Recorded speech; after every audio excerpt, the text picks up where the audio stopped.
అందరికీ శుభోదయం. మనము నిన్నటి క్లాస్ లో ఏం చెప్పుకున్నాం నాన్న? వర్షం పాఠం చెప్పుకున్నాము. అందులో మనకు కొన్ని పద్యాలు కంప్లీట్ అయినాయి, ఇంకొన్ని పద్యాలు ఉన్నాయి.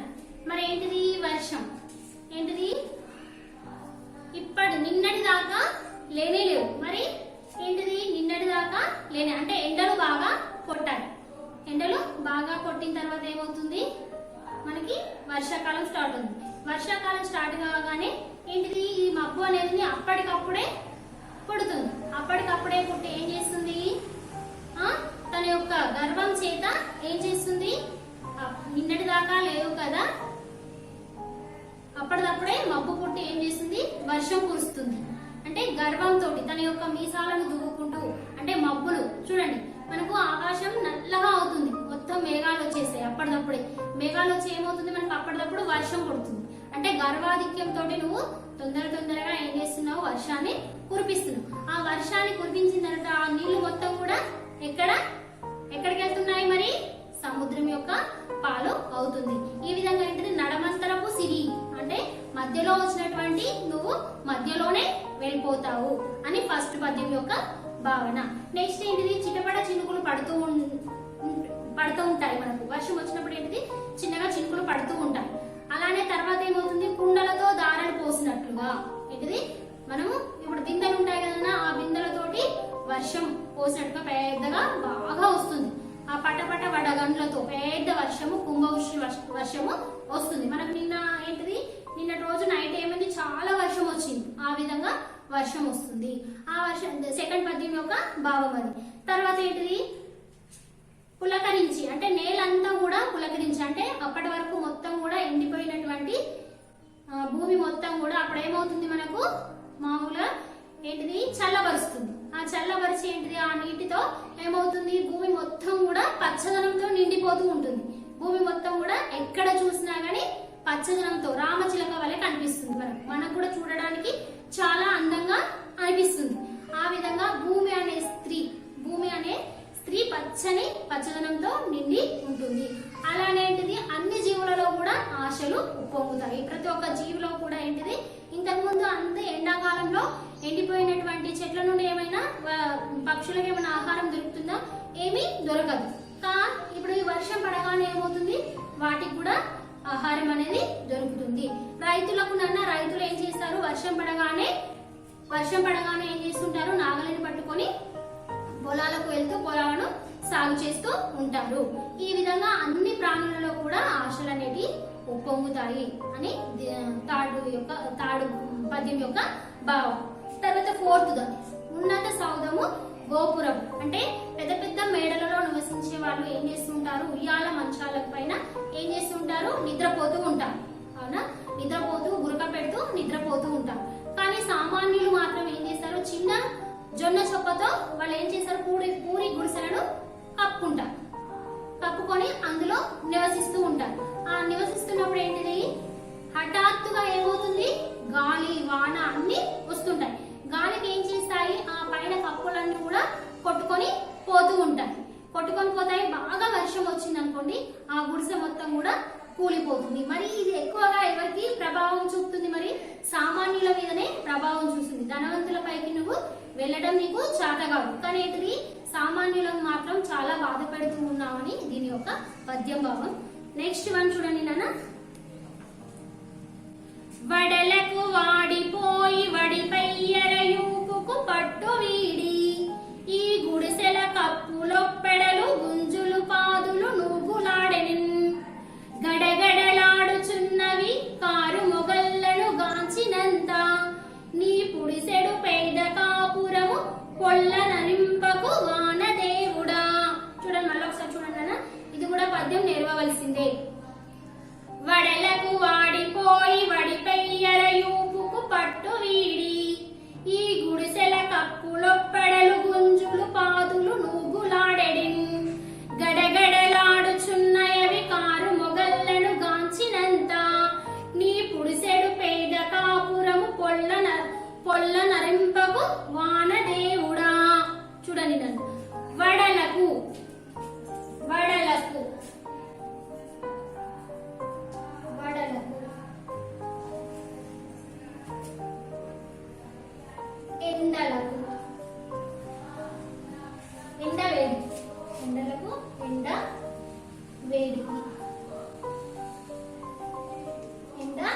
వేడి.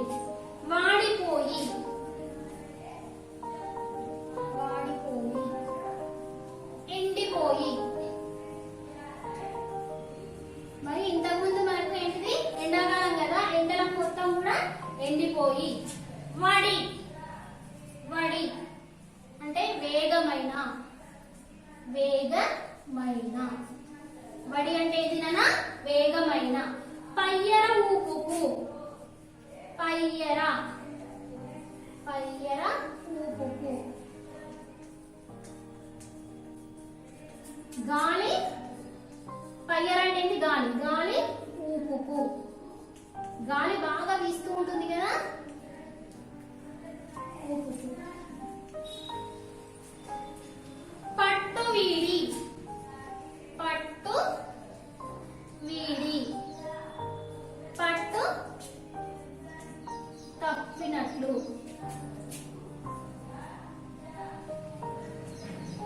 పట్టు తప్పినట్లు. ఈ గుడిసెలు అంటే ఈ యొక్క గుడిసెలు. కప్పులు అంటే పై కప్పులు, కప్పులు అంటే పై కప్పులు. ఒప్పెడలు అంటే అవి మొత్తం కూడా కూలిపోవడానికి. గుంజులు, గుంజులు అంటే స్తంభాలు. స్తంభాలు అంటే ఏంటి నాన్న, అక్కడ ఏం చేస్తుంటారు, ఇక్కడొకటి ఇక్కడొకటి ఇక్కడొకటి ఇక్కడొకటి వాటిని ఒక స్తంభం లాగా ఏర్పాటు చేసుకుంటారు. 4 దిక్కులను 4 స్తంభాలు ఏర్పాటు చేసుకొని పైన ఏంటిది ఇట్లా కప్పుతో అక్కడ ఇక్కడ కట్టెలు పెట్టి దానిపైన కప్పు వేస్తారు. ఈ స్తంభాలు. పాదులు, పాదులు అంటే పాదులు అంటే కింద ఉండేటువంటి పాదులు.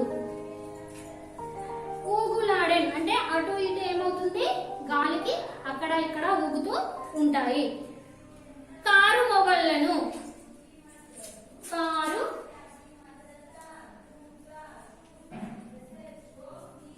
కారు మొగళ్ళను. నల్లని మబ్బులను,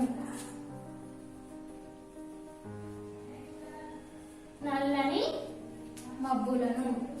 గాంచినంత, గాంచినంత అంటే చూసినంతనే, చూసినంతనే. గడగడలాడుచున్నవి అంటే భయపడుతూ ఉన్నాయన్న. గడగడ, గడగడలాడుచున్నవి. గడగడలాడుచున్నవి అంటే భయపడుతున్నాయి.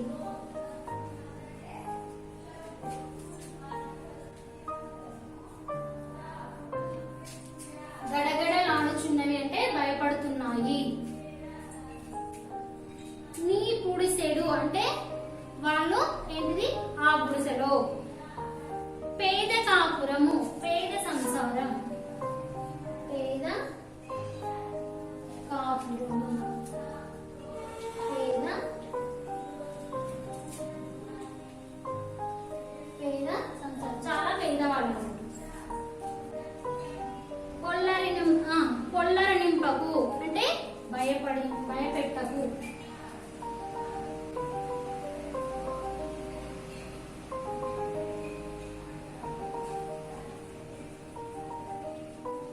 భయపెట్టకు.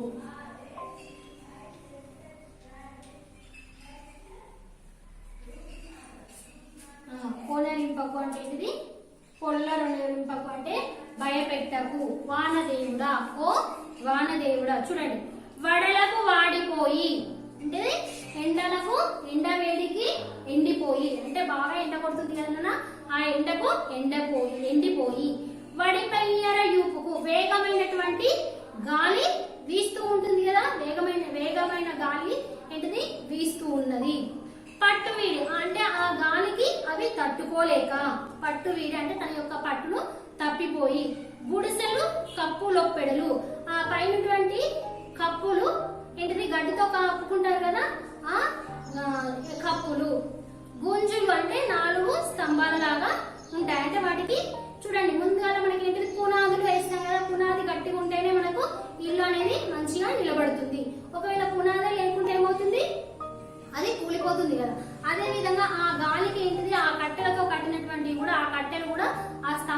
అనేవి ఊగుతూ ఊగుతూ ఉన్నాయట. కారు మొగళ్లను గాంచినంతనే అంటే నల్లని మబ్బులను చూసి ఆ నల్లని మబ్బులను చూసినంత మాత్రానే గడగడ ఆడుచున్నవి, చాలా భయపడుతూ ఉన్నాయి.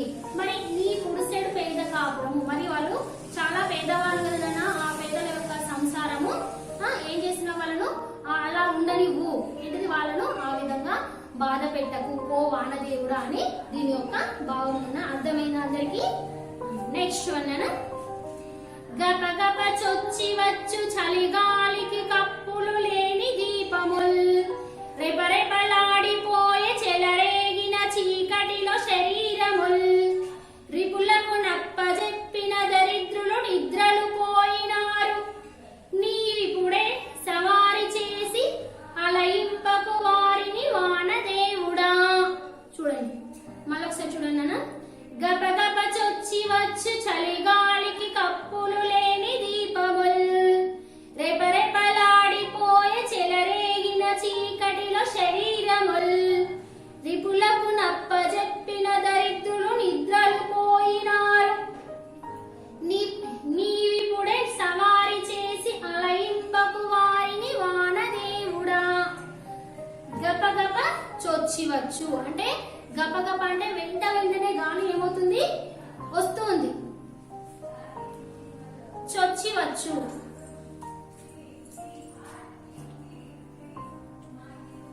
చొచ్చి వచ్చు,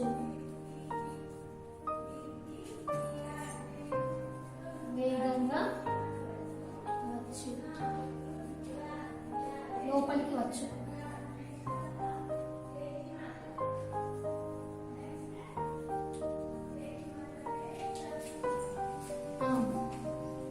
చలి గాలికి, చల్లటి గాలికి, కప్పులు అంటే పైకప్పులు, పైకప్పులు లేని అంటే ఆ పైకప్పులన్నీ కొట్టుకుపోతాయి.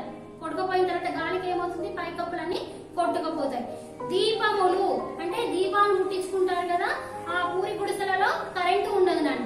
పూరి గుడిసెలలో అంటే కొంతమంది వేసుకుంటారు, కొంతమంది కాకుండా అయితే వాళ్ళు దీపాలు వెలిగించుకుంటారు. ఆ దీపములు పైన కప్పు లేనప్పుడు ఏమవుతుంది, మనము ఇంట్లో దీపం ముట్టించుకుంటూ ఉంటారా, గాలికి ఏమవుతుంది, అది పోతూ ఉంటుంది. దీపములు రెపరెపలాడిపోయే అంటే ఇది అక్కడ ఇక్కడ కొట్టుకుంటూ ఇప్పుడు గాలిలో మనం దీపం పెట్టినాం అనుకోండి, గాలి బాగా వస్తుంది, అక్కడిక్కడ ఆడుతూ ఏమవుతుంది, అది ఆరిపోతుంది. ఆ విధంగా చెలరేగిన చీకటిలో, అలాంటి గాలి బాగా విపరీతమైన గాలి వస్తున్నప్పుడు ఆ చీకటిలో ఏంటిది, ఆ చీకట్లో శరీరములు తమ యొక్క శరీరాలను రిపులకు అంటే శత్రువులకు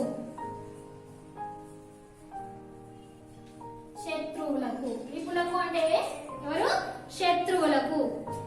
వాళ్ళ యొక్క రిపులకు అంటే శరీరాలు శత్రువులకు అప్పజెప్పి అంటే వాళ్ళకు విడిచిపెట్టి. దరిద్రులు అంటే ఎవరు, పేదవారు.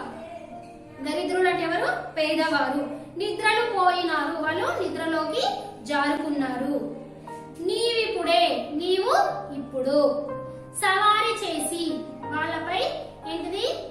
వాళ్ళపై ఈ వర్షాన్ని కురిపించడానికి విపరీతమైనటువంటి గాలిని వీస్తూ ఉన్నావు.